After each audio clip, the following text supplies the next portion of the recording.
Hello. Sir hello sir, ఎలా ఉన్నారు? కిషోర్ గారా? అవును సార్, మీరండి? హిందూ ఛానల్ అక్కడ అమర్నాథ్ అండి. ఇంతకు ముందు ఒకసారి మాట్లాడే గుర్తుందా? అమర్నాథ్ గారు చెప్పండి సార్. గుర్తుపట్టారా? ఇంతకు ముందు ఒకసారి మాట్లాడా. చెప్పండి, పర్లేదులే చెప్పండి. అదే మన దీని పేరేంటి, యూట్యూబ్ ఛానల్లో ఒక వీడియో చేశారు కదా, రామాయణంలో ఉన్న రిఫరెన్స్ తీసి. ఏదండి? ఏ వీడియో? ఇంద్రుడు అహల్యని ఇట్లా చెరపట్టాడని. Okay okay. దాని మీద మన ధర్మ మార్గం భాస్కర్ రాజు గారు కూడా కౌంటర్ ఇచ్చారు కదా, ఇది జరగలేదు అదంతా. జరగలేదనే ధర్మ మార్గం భాస్కర్ రాజు గారు చెప్పడం కదా సార్. మీరు రామాయణం చదివారా? ఏంటి సార్? రామాయణం మీరు చదివారా? నా దగ్గర ఉంది గీతా ప్రెస్ ఎవరిదో కట్టలే, రామాయణం ఉంది అక్కడ. ఉంది మరి చూడండి ఒకసారి ఏముందో. ఇప్పుడు రామాయణంలో ఉంటే నిజంగా జరిగినట్ట కాదు కదా, అది నిజమా కాదనే తేల్చాలి, జరిగిందా జరగలేదా. అదే సార్, ఇప్పుడు జరిగిందని ఎందుకు రాసుకున్నారు అంటున్నా. మంచి ప్రశ్న వేశారు. ఆ రాసిన విషయం నిజమే అని మీరు నిరూపించగలరా? నేను ఇప్పుడు నిరూపించాలా ఈ కాదు అనేది. ఇప్పుడు అక్కడ అహల్య అని ఇంద్రుడు గారు పాడు చేసినట్టు ఉందా లేదా అసలుకి? సరే, తర్వాత ఏం జరిగింది చెప్పండి. పాడు చేసినట్టు తర్వాత ఏం జరిగిందంటే తన భర్త శపిస్తాడు. ఏమని? యోనిలు ఉండాలని చెప్పేసి శపిస్తాడు. ఏముంది అక్కడ? కరెక్ట్ కదా. తర్వాత చెప్పండి. ఇక ఆ తర్వాత ఏముంది చూడండి, మీరు ఏముందో చూడండి. అదే ఇప్పుడు తర్వాత కళ్ళు కింద మారుతాయి అంటారు కదా. కళ్ళు? అదే ఆ యోనులు కళ్ళ కింద మారుతాయి అని అంటారు కదా, అదే స్టోరీలో. యోనులు కళ్ళ కింద మారుతాయా? తెలీదా? ఏది? ఆయన శాపం పెడితే ఏమైద్ది? యోనులు కదండి సార్. వృషణాలు, ఇంద్రుడి యొక్క వృషణాలు ఊడిపోతాయి. అర్థమైందా? ఇంద్రుడి యొక్క వృషణాలు ఊడిపోతే ఇంద్రుడికి మేక వృషణాలు పెడతారు. ఏది? అహల్యాదేవిని పాడు చేస్తాడు గౌతముని యొక్క వేషంలో వెళ్ళి. మరి గౌతముని వేషంలో వెళ్ళకపోతే గౌతముని అంత దారుణంగా వృషణాలు ఊడేలాగా ఎందుకు చేపిస్తాడు సార్? అది సరేనండి, మీరు యోనులు అని అన్నారు కదా, 1000 యోనులు అని ఏదో అన్నారు కదా ఇందాక. ఆ యోనులు మళ్ళీ అదే కథలో, అదే రామాయణంలో కళ్ళ కింద మారుతాయిలేండి ఆయనకి. సరే, మారితే మారినాయి. యోనులు ఉన్నాయా లేవా? యోనులు కళ్ళ కింద మారినాయి కదా. యోనులు 1000 యోనులు ఉండాలని చెప్పించాడా లేదా? సరే, చెప్పించాడు అనుకుందాం. ఇప్పుడు 1000 యోనులు తర్వాత కళ్ళ కింద మారినాయి కదా, అదే మారినాయండి. ఇప్పుడు అందుకని ఏమంటారు, సహస్రాక్ష అనే బిరుదు వచ్చింది ఇంద్రుడికి. సహస్రాక్ష అనే బిరుదు వచ్చింది. 1000 యోనులు కళ్ళ కింద మారినాయి కాబట్టి, ఆయనకి 1000 కళ్ళు ఉన్నాయి కాబట్టి సహస్రాక్షుడు అనే బిరుదు ఉందని అంటారు కదా బయట. అంటే ఏమైంది? అయితే నేను అనేది ఏంటంటే, మీరు ఒకటి చెప్పండి, రామాయణం ముందా వేదాలు ముందా? మీరు చెప్పండి, ఏది ముందు వచ్చినాయి? ఎవరు? నేను చెప్పడం కాదు, రామాయణం ముందు వచ్చిందా వేదాలు ముందు వచ్చినాయి? ఏది ముందు వచ్చింది మీరు చెప్పండి. వేదాలు ముందు వచ్చినాయి. అవును, వేదాలు ముందు వచ్చినాయి కదా. వేదాలు ముందు వచ్చినప్పుడు ఒకవేళ ఈ కథ నిజమే అయితే, మరి వేదాల్లో కూడా ఆయనకి సహస్రాక్ష అనే బిరుదు ఉందిగా. ఎవరికి? ఇంద్రుడికి.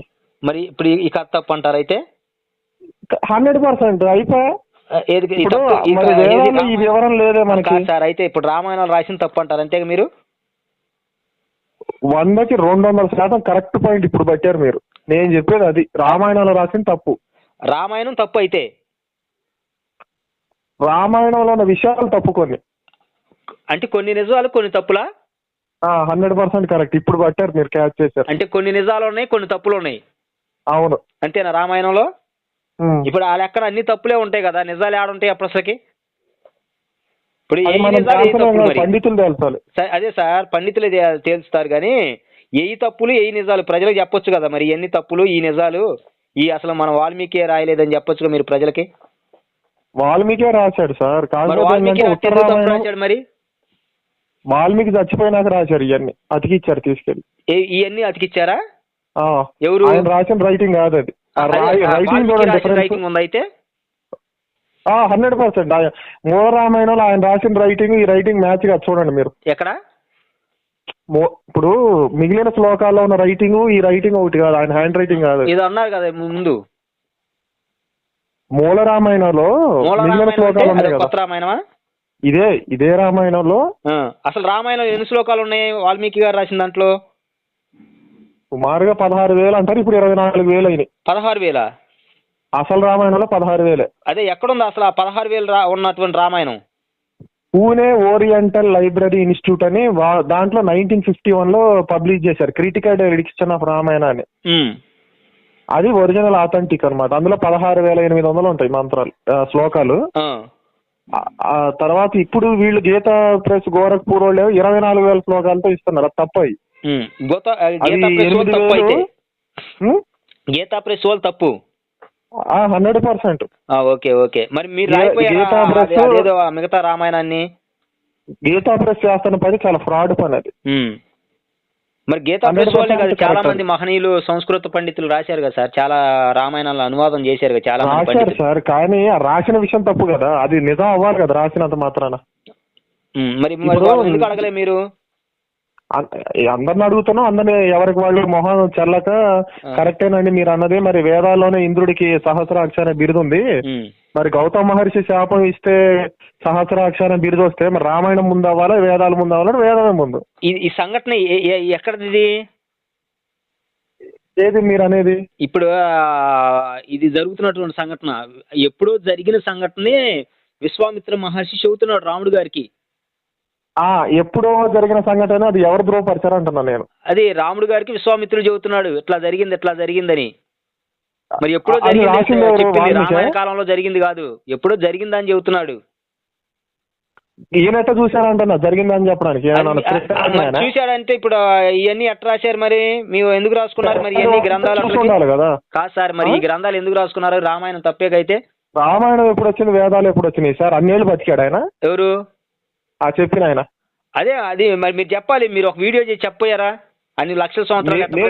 నేనేం మొహమాట పడినా, నేను ఎక్కడికైనా వచ్చి ఎవరినైనా కడిగి పారేయడానికి సిద్ధం, వాడు హిందూ అయినా సరే వాడు ఎవరైనా సరే. మీలాంటి వాళ్ళు నేను ఏం చెప్తున్నానంటే, మీలాంటి వాళ్ళు కొంచెం జ్ఞానం కలిగినటువంటి వారు, మహనీయులుగా ఉన్నటువంటి వాళ్ళు, మన రామాయణం తప్పు, అసలు రామాయణం అంతా పిట్టకాదలో కట్టుకాదలో, అసలు ఎక్కడైనా విశ్వామిత్రుడు అన్ని లక్షల సంవత్సరాలు బ్రతుకుతాడా, రాముడు అన్ని వేల సంవత్సరాలు పరిపాలన చేస్తాడా అని చెప్పండి ప్రజలకి.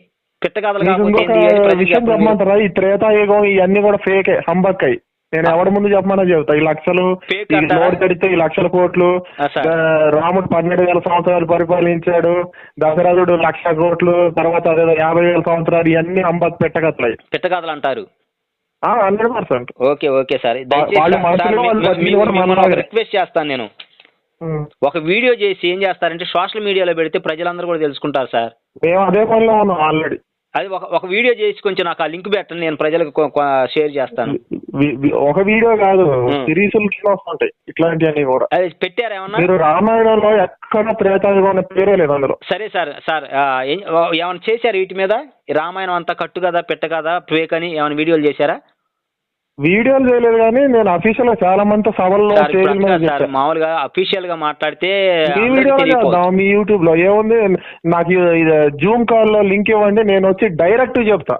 ఓకే ఓకే సార్, మొహం చూపించి మరి అడ్రస్, నా పేరు, నా వివరాలు అన్ని ఇచ్చి జూమ్ కాల్ లో మీ యూట్యూబ్ ఛానల్లోనే చేద్దాం. రామాయణంలో వాస్తవాలని చెప్పి కదా. రామాయణం పేక్ అయితే రాముడు గారు కూడా పేకే కదా. కాకపోతే నా చిన్న రిక్వెస్ట్ ఏంటంటే దయచేసి బైబిల్ గురించి మాత్రం మీరు డిస్కషన్ అవ్వద్దు. దాని గురించి దాని గురించి బైబిల్ గురించి కాదులే, మన రామాయణం హిందూ గ్రంథం గురించి మాట్లాడినప్పుడు ఓన్లీ దానికే స్టిక్. అలాగే సార్, పురాణాల గురించి, రామాయణం వీటి గురించే మాట్లాడుకుందాంలే. సనాతన ధర్మంలో దాగి ఉన్న నిగూఢ రహస్యాలు అనేటువంటి ఈ 3 బుక్ కావాల్సినటువంటి వారు స్క్రీన్ పైన కనపడేటువంటి నంబర్కి ఫోన్పే లేదా గూగుల్ పే చేసి మీ యొక్క అడ్రస్ని విత్ పిన్ కోడ్ సమేతంగా వాట్సాప్ కానీ చేసినట్లయితే మీరు ఈ 3 బుక్కుల్ని పొందుకోవచ్చు. ఇటువంటి బుక్కులు మీరు కానీ తీసుకొని చదివేటప్పుడు అనేకమైన సత్యాలని మీరు తెలుసుకుంటారు. మతోన్మాదుల దగ్గర మీరు మాట్లాడేటప్పుడు ఎంతో మీకు సహాయపడతాయి.